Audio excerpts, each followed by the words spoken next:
বিশ্বকাপের সেরা বোলারকে ছাড়াই এবার মাঠে গড়াবে টি-20 বিশ্বকাপ। টি-20 বিশ্বকাপে সবার উপরে সাকিব আল হাসানের নাম, যার পেছনে পড়ে আছেন মালিঙ্গা, রশিদ, হাসানাঙ্গাদের মতো খেলোয়াড়রা। এমনকি সাকিবের কাছাকাছিও নেই কেউই। এমন একজন খেলোয়াড়কে মিস করবে বিশ্ববাসী। সাকিবের বিশ্বকাপের ইতিহাসে সেরা ও সেরাদের তালিকা নিয়ে থাকছে প্রতিবেদন। কখনো শিরোপা জয় করা হয়নি, এমনকি ফাইনাল বা সেমির মঞ্চেও পা দেওয়া হয়নি।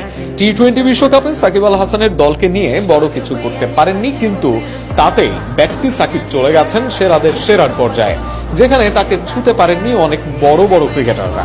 টি-20 বিশ্বকাপে উইকেট শিকারীর তালিকায় সবার উপরে নাম সাকিব আল হাসানের। এমনকি এই তালিকায় একমাত্র উইকেটের হাফ সেঞ্চুরি করা বোলারও সাকিব, যেখানে অনেক রথী মহারথীরা টি-20 বিশ্বকাপ খেলেও সাকিবকে ছাড়াতে পারেননি। এমনকি সাকিব থেকে পরিসংখ্যানে তারা আছেন ঢের পিছনে।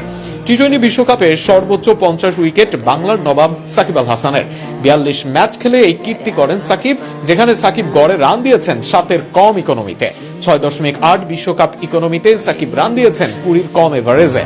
তার চেয়ে বেশি উইকেট তো কেউই নিতে পারেননি। দুয়ে থাকা পাকিস্তানের অলরাউন্ডার শাহিদ আফ্রিদির উইকেট তার থেকে 11টি কম, অর্থাৎ কেউ ছুঁতে পারেননি 40-এর কোটা। সাবেক